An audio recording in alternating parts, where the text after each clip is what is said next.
Góðan daginn, gott fólk. Og velkomin. Þið orðið þekkið þetta umhverfi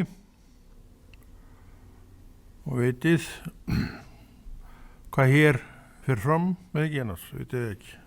Er enginn að horfa á þetta? Hvað veit ég? En ég veit bara að ég er að gera það sem Guð vill að ég geri og ég geri það.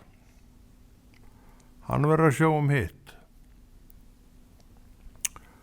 Og ég treysti honum mjög vel fyrir hinu því að hann lætur menn ekkert vera erindsleysu við verk sem þeir eru kallaði til að gera. Hann er það nú ekki. Hann er góður húsbóndi, því get ég lofað þér. Og ég hef aldrei verið með öðrum betri, því get ég líka lofað þér og ég er nú búin að starfa við alls konar verk og athafnir í gegnum mína ævi og þekki orðið ýmislegt á sviði atvinnunnar sem þá verkamaður. Ég hef nú aldrei verið yfirmaður á vinnustað, ekki nema kannski einu sinni eða tvisvar örstutt, og það er nú bara vegna þess að sumir þurfa bara að vera í öðrum embættum en einhverjum yfirmannastöðum, en það er nú vist keppni að koma sem hæst í metorðastegan hvað atvinnuna varðar og alls konar fólk að ráðast í þessar stöðu sem að ég raun og veru hafa ekkert þar að gera, því að þú þarft náttúrulega að vera, ef þú ert yfirmaður fyrirtækis, þá verður þú að vera svona með leiðtogan í þér og það er ekkert allir sem hafa hann í sér.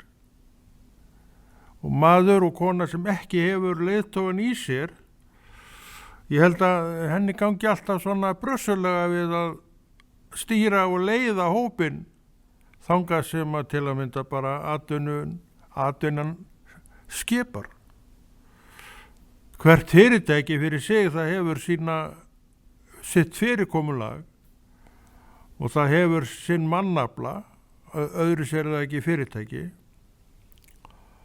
Og það er því mikilvægt að þeir sem eru að stjórna hafi þetta leiðtoga hlutverk í sér. Ég held að þú þjálfir það ekkert svo glatt upp í þér, en þú getur hins vegar bætt og þjálfað leiðtogan í þér síðan fyrir til staðar. Og þetta þurfa menn að finna og vita. Og menn eru svona sumir fæddir leiðtogar, og ég held að menn sem eru fæddir leiðtogar að þeir verðu leið farsælir leiðtogar, þar að segja ef þeir leyfa manneskjunni í sér að vera áfram manneskja. Og nú á ég við það að manneskjan í manni fái áfram það fóður að vera umhyggjusöm manneskja. Og þannig eru við komnir að þætti sem að hver og einn af okkur þarf að þjálfa í sér. Það er ekki nóg að hafa, það verður líka þjálfa til að það sem þú hefur og átt virki eins og til að mynda Guð ætlar því að virka. Þannig að allt sem við erum með, allt sem við eigum, tekur tíma fyrir okkur að ná upp í þá stærð sem ætlast er til. Og það gildir líka fyrir leiðtogan. Þannig að ég held að mér sé ekki að horfa svo mikið í þetta. Það er mikið menntun í dag og það er bara einhver sem einhver skrítin kall eða kelling sem vill ekki mennta sig. Og ég er nú einn af þessum skrítnu köllum sem aldrei vildi ganga menntaveginn. Og ég er nú orðið ég gamall og ég er. Og ykkur að segja, kæru vinir, þá hef ég aldrei séð neitt eftir því að hafa ekki gert þetta. Það er svo margt sem að maður veit bara strax, ungur drengur.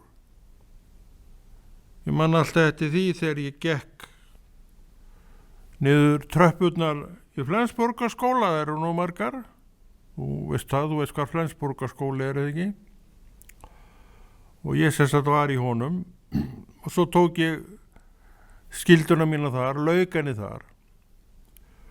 Ég man alltaf eftir því að ég fekk einkunnabókina mína og hún var nú ekkert glæsileg. Það var nú samt gaman að geta sýnt þér hana en ég á hann ekki til, en þú myndi hlæja líklega, hún var svo óglæsileg.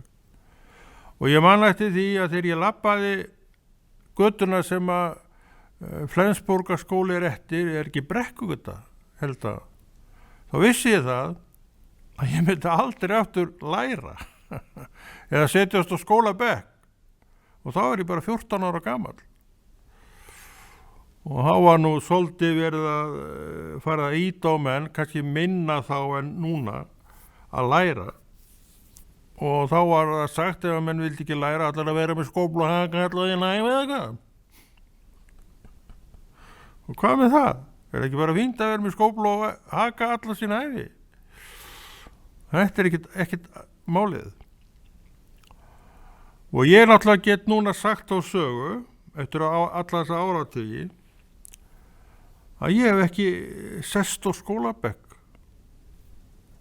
Ég settist á skólabekk til að læra ensku og lærði enga ensku þar. Þetta hætti ég eftir 2-3 mánuði því að mér fannst þetta svo leiðilegt. Þannig að það var ekkert að mínu enskunámi en ég reyndi þetta. Ég var bara svona, ég var hvattur í þetta og ég bara fór í þetta til að pröfa en mér líkaði það ekki. Og svo, sem sagt, núna í dag þá rifjaði ég þetta upp. Þetta kom alveg rosalega sterkt til mín. Ég myndi aldrei aftur setjast á skólabekk. Og það hefur eiginlega alveg gengið eftir. En ég get alveg svo sem nefnt það og ég hafði nú reynda gaman að því að þá var náttúrulega komin á annar stað í lífinu. Ég tók fiskvinnslu námskeið. Það var það ekki einhverja 6 vikur, ég minni það. Og ég hafði nú gaman að því, ég var nú að viðurkenna það. En þá var maður líka, eins og ég segi, þá var maður komin á annar stað í lífinu. Og trúin komin inn og svona meiri alvara komin í svo margt hjá manni sem maður var alvörulaus í á árum áður og kannski var það ástæðan fyrir því að maður vildi ekki læra neitt meira, að maður tók þessu aldrei neitt alvarlega. En ég sé ekkert eftir því. Og lífið mitt hefur bara verið farsælt líf án stór átaka. Þannig séð maður náttúrulega þurfti að hafa fyrir þessu öllu. Ég reyfi ekki upp neinn skakkaföll þannig séð sem að riðluðu öllu hjá manni. Ég var aldrei þar. Ætlum að sé bara ekki heppinn maður. Ég veit reyndar ekkert um það. Kannski bara viskuborinn maður. Kannski er það nú freka það. Og ég hef nú aldrei farið neitt lengra í neinu í raun og veru en sem ég hef getað treyst mér til að gera og klára.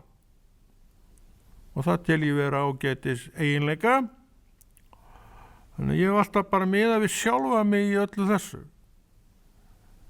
Og hef ég eitthvað annað til að miða sjálfa mig við nema sjálfa mig. Því að þó einhver sé svakalega getur mikill að mínu mati maður og nú svo sem hugsa það. Þá verð ég nú samt að miða við mína eigin getu að þessu hinnu leiti. Ég hef ekkert annað nema þetta. Og það sem ég hef, það get ég nýtt og þjálfa mig upp í og orðið betri í því. Það er að segja það sem ég hef. Og hvað hef ég? Ég hef náttúrulega fullt af eiginleikum alveg svo þú. Og suma af þeim, og kannski marga af þeim hefum að þjálfa sig upp í og náð nokkuð góðum árangri með og er að því leyti til orðið nokkuð flinkur. Það er vegna þess að maður tók þessu alvarlega. Að því að maður vissi að maður gat þetta. Maður gat gert þetta. Og svo fór maður að stað með það og fann að maður hafði gaman að því. Og þegar þú hefur gaman að einhverju og þá er nú aldrei gaman að lifa, ekki? Ég elska að hafa gaman að því sem ég er að gera. Og svo er Guði fyrir að þakka að það hefur mér yfirleitt tekist svona í gegnum mitt líf. Ég hafði alltaf gaman að því að vinna þá vinnu sem ég var í. Ég var að vísu aldrei með haka og skóflu svo í munni, ekki nema eitthvað smá tíma bara. En manni fannst það kannski ekkit rosalega skemmtilegt, en samt ekkit rosalega leiðilegt. Ég man eftir því að ég gróf, þá var ég í sveit, 12 ára gamall, skurð. Ég man ekki alveg hvað þau voru að gera. Voru ekki að leggja rafmagn eða eitthvað svoleiðis á milli húsa í sveitinni. Og ég man eftir því að skurðurinn, hann náði mér upp fyrir mitti, hann átti að vera það djúpur. Og hann fór þvert yfir planið, nokkri metra, 10-12 metra eða hvað þetta var. Allir það sé ekki svona eini skurðgröfturinn sem að ég hef tekið þátt í ævina. En þá var ég líka með haka og skóflu og járnkall og mokaði þessu upp með höndunum og bjóð til svaka rauðninga á skurðbarmi eins og alltaf er. En eins og ég segi þá man ég ekki alveg fyrir hvað þessi skurður átt að vera, en ég man hann átt að vera það djúpur, hann náði mér upp fyrir mitti. Það var svona mælingin. En þá var ég nú örlítið lágvaxnari en ég er í dag, en kannski ekkert svo mikið, ég var svo rosalega röskur í að vaksa. Og það var alveg vandræði með það, því að ég var náttúrulega bara 12 ára strákur og var alltaf látið vinna með fullorðnum körlum. Og það fannst mér alveg hræðilegt. Ég man alltaf eftir því. Að því að maður var svo stór, þá áttum maður að vera svo sterkur líka. En menn gleymdi því að drengurinn var bara 12 ára og var bara krakki. Ég man alltaf eftir þessu. Og ég var hérna í sveit þessast 12 ára. Og þarna voru ungir krakkar miklu yngri en ég. Ég man alltaf eftir því við lékum okkur saman. Sumir muna eftir því að það voru svona sveita leikir. Þú manst eftir leggnum og kindabeinunum. Ég man eftir því að ég var í þessu. Þessi sláni sem ég var og bara manni fannst ekkert athugavert við þetta. Sem maður náttúrulega þetta veit alveg hver maður er. En stærðin sagði allt annað. Ég var tók út vöxt fljótt eins og sumir gera. En þroskinn kom bara á sínu hraða. 12 ára gamall þá er maður bara þetta barn í raun og veru ennþá. Og lék sér eins og barn og hugsaði eins og barn og álektaði eins og barn eins og Biblían segir. En þarna líkur því og eftir það þá hættu allir þessi barnaleikir. Þeir bara eins og strókuðust út. En maður auðvitað ekkert fullorðin maður þar með. Og þá tóku unglingurinn, kergjóttur og rekkjóttur, það var nú aldrei þannig hjá mér. Á þeim tíma þá var unglingurinn á vélhjóli og maður var þar á vélhjóli og átti vélhjól sem að Simpson hét, þú maður náttúrulega ekkert eftir því tæki, afskaplega bílana gjant, en gekk alltaf inn á milli og þessu þeisti maður götur og torg, alltaf próflaus. Ég held ég að einu sinni tekið æfingaleyfi, það var nú, maður fekk æfingaleyfi, svo átti maður að taka prófið eftir æfingaleyfið, en maður lét æfingaleyfi duga bara. En maður var nú aldrei ekki mikið í umferðinni eiginlega ekki neitt. Maður bjóð í Vesturbænum í Hafnarfirði og maður fór yfirleitt alltaf eins og ef maður var á hjóli eitthvað þá hjólaði maður alltaf vestur eftir eins og maður sagði. Þannig að það var nú ekki mikil umferð á þeim tíma. Þetta er allt orðið breytt í dag. Og ók út á Bessastöðum, það sem þá var forsetið það líka. Og ég man eftir því að við komum oft þangað, við vorum stundur til því saman að hjóla. Og mér minnist að þegar maður kom alloft til Bessastöða og var bara að hjóla þar. Innan bara þarna á túnunum þar. Ég man aldrei eftir nokkrum einasta manni þar. Aldrei, í alla þennan tíma. Alla þennan þegar ég var þar, þá var þetta allt mannautt og eina sem fór þar var bara vindurinn. Og ef það var regning, þá var hún þar líka auðvitað. Maður? Nei. Herra Kristján Eldjárn? Nei, hann var forsetið þá. Ég sá hann aldrei. Ég sá aldrei nokkurn mann þarna. Ég man eftir einum sem var starfsmaður þarna, sá búið eða eitthvað. Ég sá hann einu sinni ganga frá einu húsi til annars. Og það var það eina sem ég sá af mannaförðum, eins og ég var að segja á þann, þó ég kæmi alloft þangað. Þetta fannst mér merkilegt. Og maður hugsaði með að segja, hvað býr enginn hérna eða eitthvað? En þangað fóru við strákarnir oft á nöðrunum okkar. Og á tímum fuglana, gæsana eða hvað það var, þá voru þeir nú í kipum, það er ekki að safna saman til áður en að fljúga yfir hafið, er ekki þannig. Og þá var hann aldrei skaman að botna tíkina maður og keyra í hópin og leyfa honum að fljúga upp. Og það gerðu alveg skellilegandi og þetta alveg óheyrilega fyndið.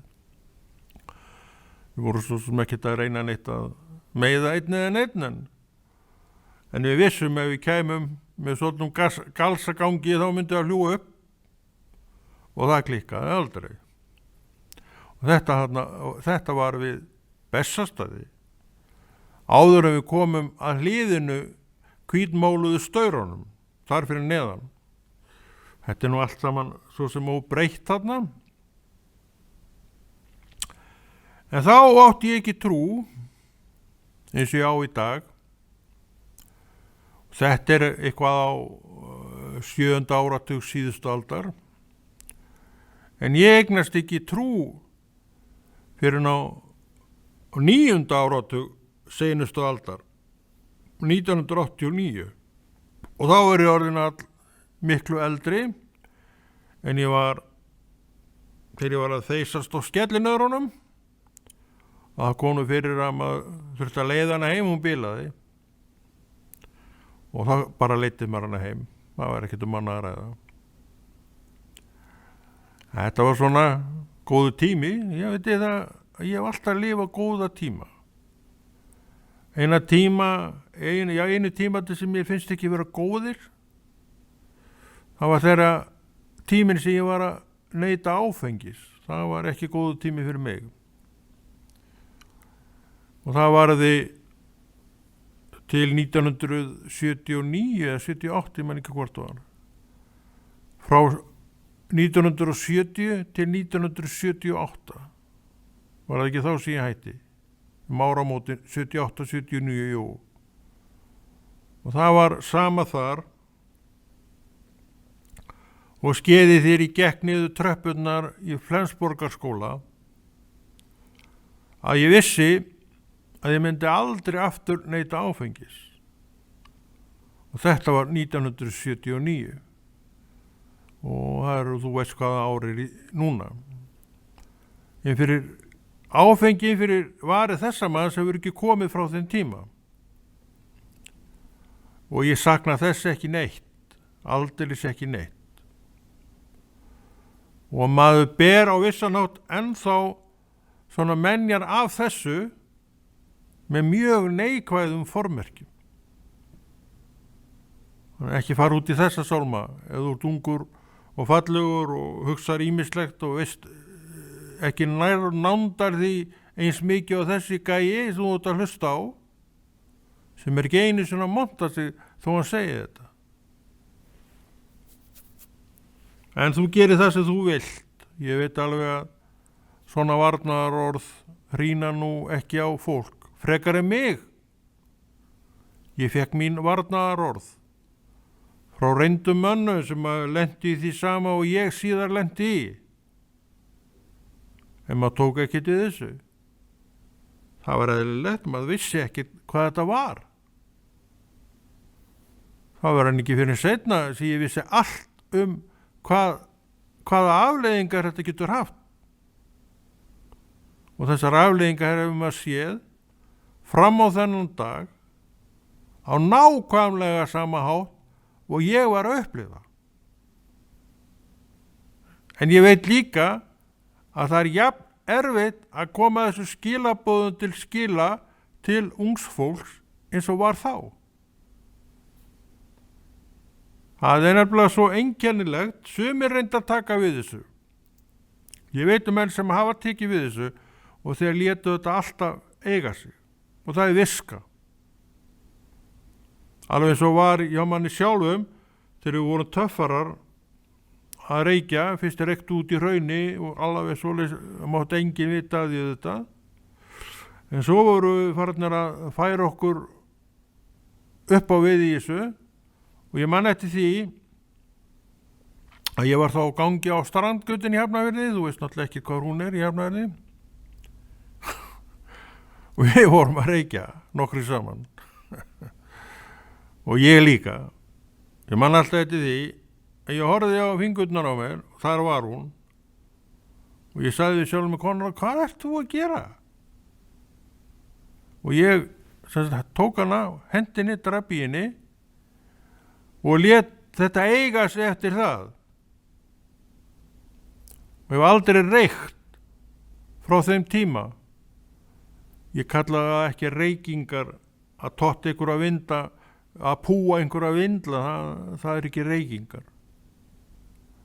En þær eru hættar fyrir áratugum líka því að maður er svo gamall úr aðtúa það. Þannig að við reynsluboltarnir, hvort sem er ég að þú, bara af lífinu, getum kennt yngra fólki helling. En auðvitað á að gera þetta. Því það er alltaf einhverjir sem taka við. Ég hef hitt menn og konur sem að tóku við þessu. Og mér þykir vænt að heyra þetta. En það eru bara einstaka sem tóku við þessu. Og þeir sem tóku við vita að þeir voru að gera það sem var rétt. Og þeir eru ennþá þakkláttir fyrir að þeir skyldi gefa farið með sjálfa sig þessa leið. Akkur að þeir eru búin að sjá þetta gerast aftur og aftur með hræðilegum hætti. Það er ennþá með hræðilegum hætti. Það er ekkert breyst. En ég veit ekki alveg hvernig þetta er í dag. Er svo mikið verið að blása í lúðra og hringja bjöllum vegna áfengis og fíkniefna? Ég veit það bara ekki. Ég held ekki. En það var alltaf einhvað verið að gera þetta þegar ég var og hét. En að vera til meðferð við þessu, það var aldrei nefnt á nafn við mig allan tíma. Og ég vissi ekkert neina meðferð. Og ég þess að hætti, eins og ég segi, Guð tók þetta frá mér og ég vissi að ég myndi aldrei drekka aftur. En líklega hátt í 20 árum síðar, ég pældi aldrei í neinni meðferð. Ég vissi ekki hvað það var, allan þennan tíma. En ég vissi alveg hvernig mér leið og mér leið alveg hræðilega oft á tíðum vegna þess lífs. Ég man alltaf eftir því að lengi var það með þeim hætti með mig ef einhver fór að tala um áfengi þá lætti þessi sér út. Því að ég vissi aldrei nema einhver myndi benda á mig og jafnvel muna eftir í hvernig ég var, og það var manni ofraun að hugsa það, þannig að maður lét sig bara hverfa. En svo eitthvað 20 árum seinna þá æxlaðist þetta þannig að ég var á meðferðarstað, svona, já, kannski starfsmaður, ég veit það ekki. Og þar fór þá vissi ég alveg hvernig þetta virkaði og mér leist vel á meðferðina sem slíka og þetta var góð meðferð. Og ég einhvern veginn bara fer í þessa meðferð þarna eftir 20 ára edrú mennsku, kom aldrei áfengi inn fyrir mína varir, eins og ég segi, eftir að ég hætti. Og þar fer vinurinn að opna sig. Og ég stakkur í. Við sátum í hring, nokkri kallar, já, 10-20 manns. Og þeir byrja að tala. Og ég horfi í kringum mig. Ég hefði hort í spegil ef ég haft hann. Og ég sagði, hvað, þeir eru allir að segja mína sögu? Þá lögst það upp fyrir mér að það sem ég var að reyna voru líklega allir að reyna líka sem á annað borð mistu tökin. Það er ekki allir sem missa tökin á áfenginu. En sumir missa tökin á þeim og þetta er fólki sem eru skandilera undir áhrifum. Og þeir eru mennirnir sem að byggja upp í sér hennar svo kallaða móral. Og sem loka á þetta. En það var ekkert verið að tala um meðferð á þessum tíma. Það voru bara aumingjar sem fór í meðferð. Hann fór í meðferð, sögðu menn. Það var aldrei nefnt við mig, aldrei. Ekki eitt skipti. Það var ekki fyrir en ég fór bara inn á þennan stað þar sem ég sá og viðurkenndi þessa rosalegu gagnsemi meðferðar, svona áfengis meðferðar. Þar sem þetta losnaði ég við þessa kröm og eftir það hefur ekkert mál verið fyrir mig að tala um þetta ég vill, en ég gera það nú ekkert mikið, af því ég bara nenni ekki að vera að rifja þetta ítrekkað upp. Og fyrir hvern? Ekki fyrir mig allavega. Kannski ykkur aðra, ég veit það ekki. Ég hef aldrei frétt neitt um það. Reynsla náttúrulega mín er alveg fullgild reynsla fyrir hvern sem er. Svona var þetta minn kæri. Þarna er ég orðin trúið manneskja, búin að vera trúaður í nokkur ár. En ennþá með þetta í mér fyrstu árin með Guði, þar sem að ég bara fékkst ekki til þess að ræða um þessi mál. Ég sagði, jú, ég hef ekki drukkið frá þessum tíma og svo var það bara ekkert meira. Ég man ekki hvort að ég var ennþá á þeim stað að, jú, ég held að ef að menn fór að ræða áfengi, að þá lætist ég bara út. Ég vildi ekki heyra þetta neitt. Þetta er svakalegt. Bara af því að þeirri reynslu sem að maður hafði og þessar rosalegu fyrirdæmingu. Þannig þú skalt ekki gera lítið úr henni.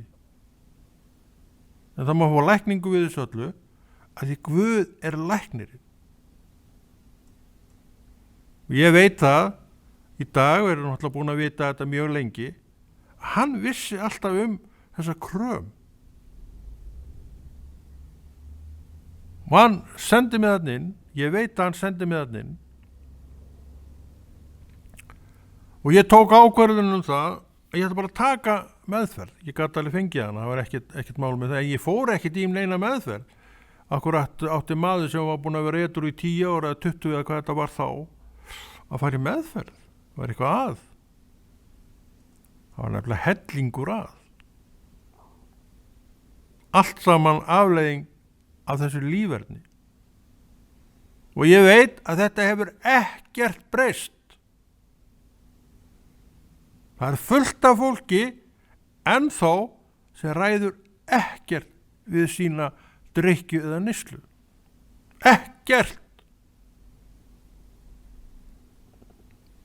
Og þetta fólk lítur svo sem út bara eins og venjulegt fólk, líður oft alveg hræðilega. Það geti staðfest, bara sjálfum mér. En meðferðin er góð. Ég staðfesti það líka. Og menn vita alveg helling hvernig eigið að gera þetta. Það geti staðfest.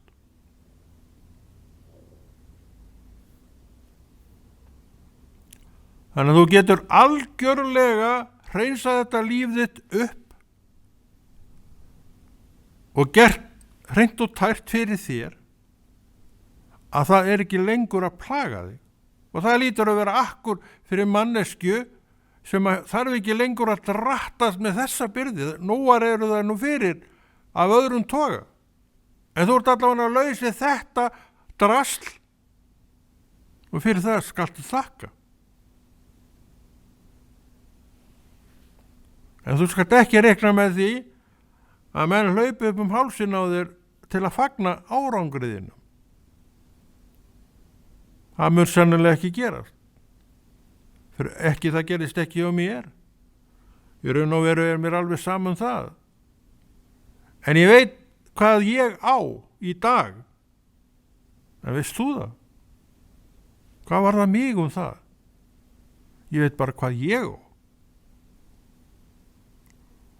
Og ég þakka þetta Herra mínum Jesú Kristi stöðu mína í dag og hafa leyst þetta frá mér. Ég veit máttans og getu. Og þessi vitnisburður sem þú ert að heyra hér, hann er aldeilis ekkit einstakur. Fullt af mönnum og konum sem segja nákvæmlega sama vitnisburð. Drottinn leysir menn frá þessu helsi, bara helju í raun og veru. Og Drottinn segir reyndar meira, sá sem ekki trúir á Jesú, að hann er bara á leið til helju. Punktur og eftir. Þannig það er allur ávinningur í því að þiggja þessa gjöf sem að gefin var á krossinum og vita að upprisan bíður manns og ekki bara upprisan. Heldur allur pakkin sem Kristur hefur, eins og ég var að segja, hann frelsaði mig. En þegar hann frelsaði mig, þá þekkti ég ekkert Jesú. Ég vissi ekkert hver hann var. Ég kynntist honum ekki fyrir 10 árum seinna. Ég var búin að vera edrú í 10 ár þegar ég uppgöta að það er til Guð. En það kom ekki dropi af áfengi inn fyrir mínar varir frá þeim tíma sem að þetta var tekið frá mér og það hefur ekki gerst enn þann dag í dag. Og þetta var 79 eins og ég var að segja á það.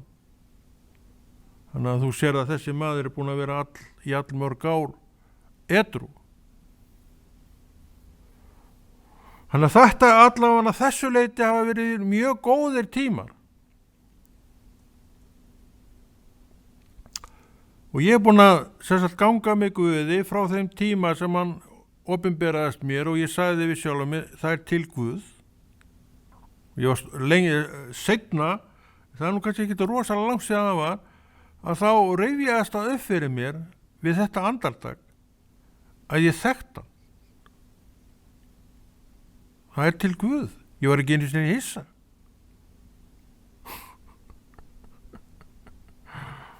Og ég bakka ekkert með það að ég þekkti hann. Og ég náttúrulega veit að hann er búin að þekkja mig alveg síðan ég fæddist. Og af hverju skildi ég þá ekki þekkja hann sem hefur fylgt mér hvert fótmál. Þó ég þekkti hann ekki, þá fylgdi mér samt hvert fótmál. Og svo er hulunni stutt burt þegar heilagur andi kom og ég horfði svona, það til Guð. Er þetta ekki merkileg? Þetta leyndardómur, minn kæri.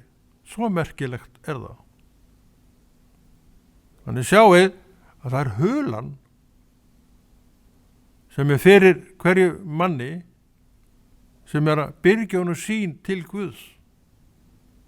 Hún burt og þú segir sam og ég, það til Guð. Nú segir þetta vegna þess að þú ert að horfa á einhvað sem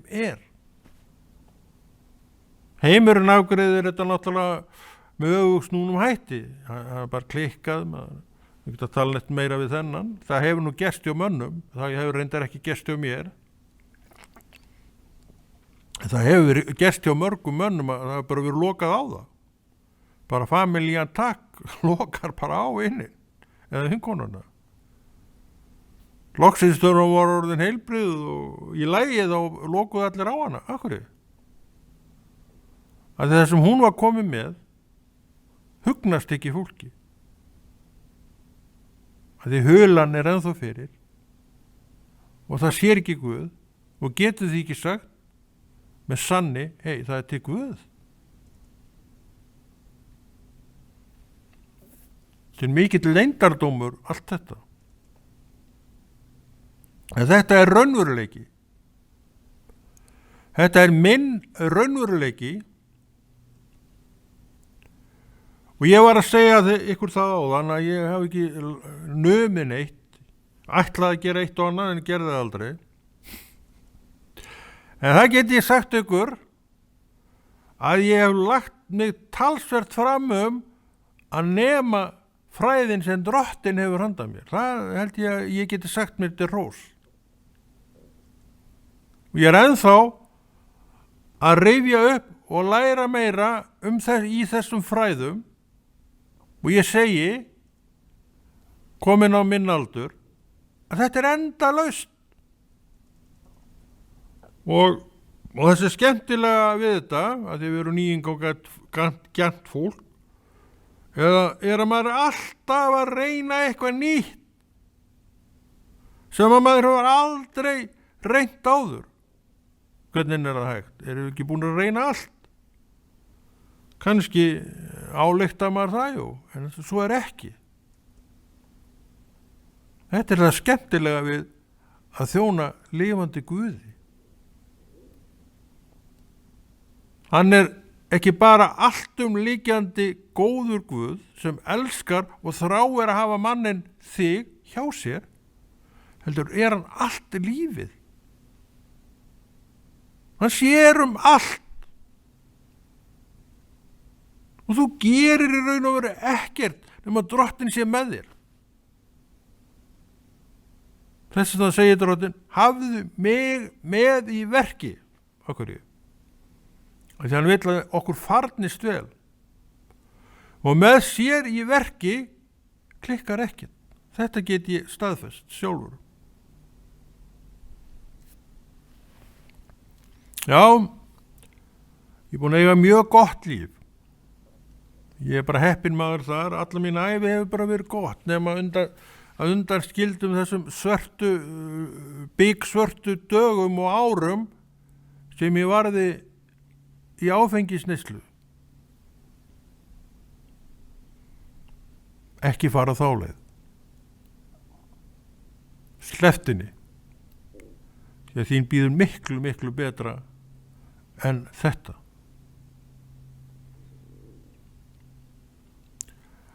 Varnaðar orð auðvitað eru alltaf uppi. En ég verð að segja það að mér finnst þessi varnaðar orð hvað vímuna varðar ekkert mjög hávær. En hún á að vera hávær. Það á að fara fyrir henni. En mér finnst það ekki vera í dag og kannski hefur það aldrei verið. Af hverju? Af því að heimurinn, hann liggur allur í hinum vonda og hann að etja þessu fram. Því hann í að eyðileggja líf manna. Eyðileggja líf manna og hver mörg líf hefur hann ekki stútað og eyðilagt sem hafa hjá fólki sem hefur verið þarna. En það komið tími á þetta og ég, eins og ég segi, þá ger ég bara það sem Drottinn vill og þetta fer bara í þá átt sem hann vill og hann vildi þetta núna og hér er þetta efni komið og ég held að þetta efni ég ætla að blessa þig bara eins og allt annað efni sem hér hefur verið gert. Verið þið sæl.